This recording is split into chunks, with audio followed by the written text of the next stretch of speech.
वक्फ कानून पर अंतरिम रोक लगी तो उपराष्ट्रपति धनखड़ ने सुप्रीम कोर्ट को हद याद दिलाई। लेकिन अब जब वक्फ के कैंसिल होने की नौबत आ गई है तो राष्ट्रपति द्रौपदी मुर्मू बोल पड़ी हैं। जी हां, चौंकिए मत, सच है। इतिहास में पहली बार ऐसा हुआ कि किसी राष्ट्रपति ने सुप्रीम कोर्ट के फैसले को चैलेंज किया और नए चीफ जस्टिस ऑफ इंडिया की शपथ लेते ही बयान जारी कर दिया है। तो राष्ट्रपति द्रौपदी मुर्मू के किस बयान ने तहलका मचा दिया है, आपको उनका बयान सुनाएंगे। और तो और जस्टिस गवई ने क्या तगड़ा जवाब दिया है और वक्फ पर क्या सख्त एक्शन लिया है, उस पर भी आएंगे। लेकिन खबर में सबसे पहले क्रोनोलॉजी समझिए कि आखिर असल खेला किधर से चल रहा है। खबर आप देखिए हिंदुस्तान की। देखिए, इस खबर में साफ लिखा हुआ है कि अमित शाह और मेघवाल ने राष्ट्रपति मुर्मू से की मुलाकात। तो अचानक से गृह मंत्री और कानून मंत्री राष्ट्रपति से मिलने राष्ट्रपति भवन पहुंचे। तस्वीरें भी निकलकर सामने आई, लेकिन इस मीटिंग का मुद्दा क्या था, इसे लेकर कुछ भी सार्वजनिक नहीं किया गया। अब ऐसे में सवाल ये खड़ा होता है कि क्या अमित शाह के इशारे पर राष्ट्रपति मुर्मू ने सुप्रीम कोर्ट को चैलेंज किया है?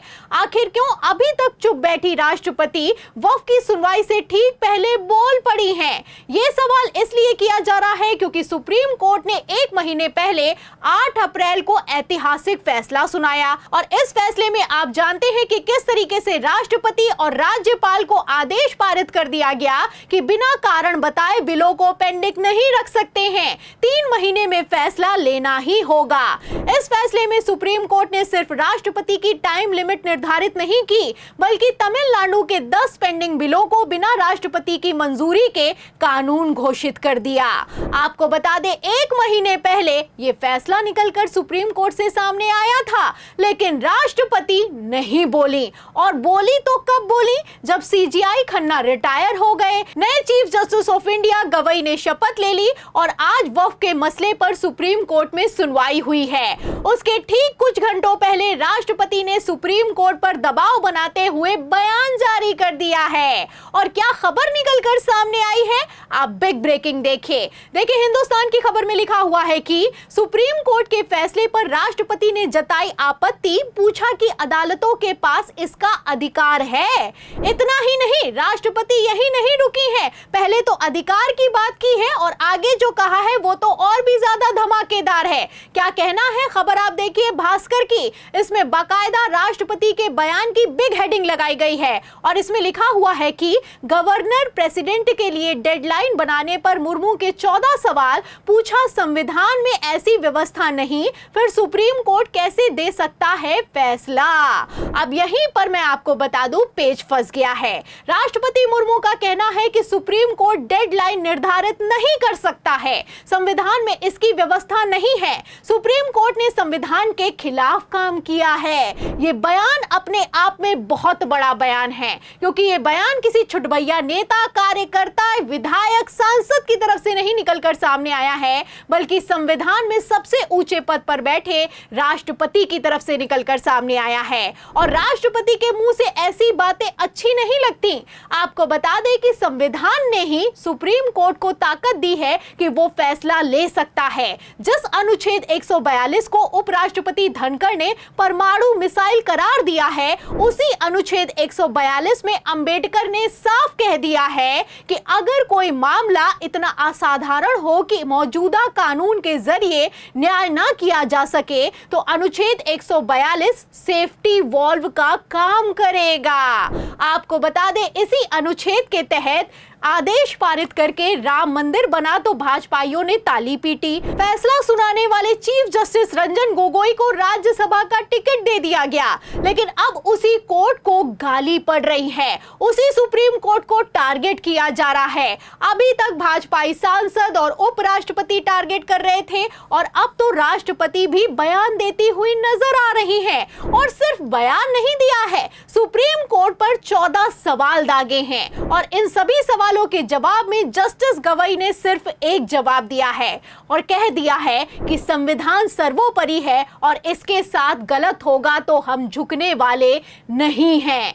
दरअसल मैं आपको बता दूं कि सुप्रीम कोर्ट के एक फैसले ने विपक्ष की सरकारों को ब्रह्मास्त्र थमा दिया है, क्योंकि राज्यपाल हो चाहे राष्ट्रपति हो, अगर डबल इंजन की सरकार होती है तो तुरंत विधानसभा से पारित किए गए बिलों पर हस्ताक्षर कर देते हैं, लेकिन अगर विपक्ष की सरकार हो तो घुमाते रहते हैं, टहलाते रहते हैं, बिलों को पेंडिंग रखते हैं। अब ये कोई साधारण मामला तो है नहीं, अपने आप में बहुत असाधारण मामला है, क्योंकि मोदी काल के पहले राष्ट्रपति कभी भी राजनीति के खेल में शामिल नहीं होते थे, लेकिन मोदी है तो कुछ भी मुमकिन है।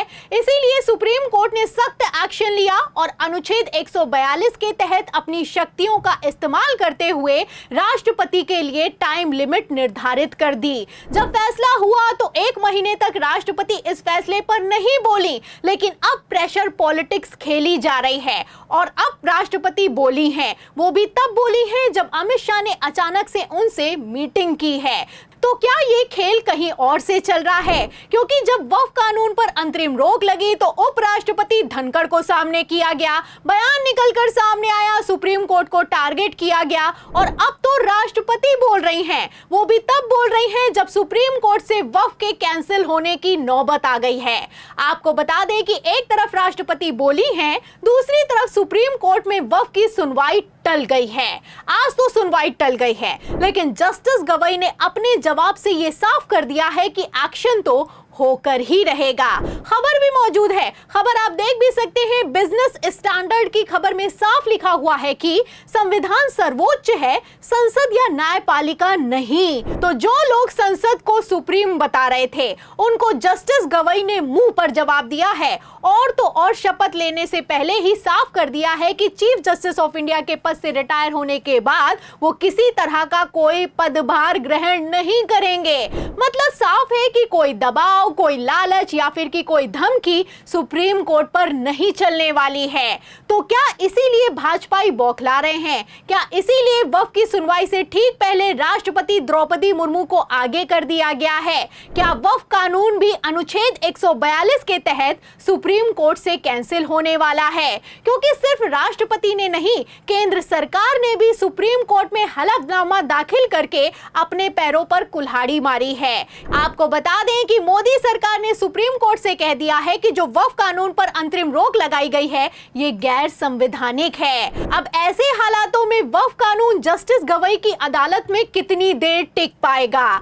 इस सवाल के जवाब में जो भी आप सोचते हैं हमें कमेंट बॉक्स में जरूर लिखें। और आपको क्या लगता है, क्या राष्ट्रपति के बोलने के पीछे गृह मंत्री अमित शाह ने खेला कर दिया है? क्या वक्फ कानून भी सुप्रीम कोर्ट में फंस गया है? जो भी आप सोचते हैं हमें जरूर लिखें। वीडियो को ज्यादा से ज्यादा शेयर करें, हमारे चैनल को लाइक करें, सब्सक्राइब करें, ज्वाइन करें। फिर मिलते होंगे खबर के साथ, तब तक के लिए धन्यवाद।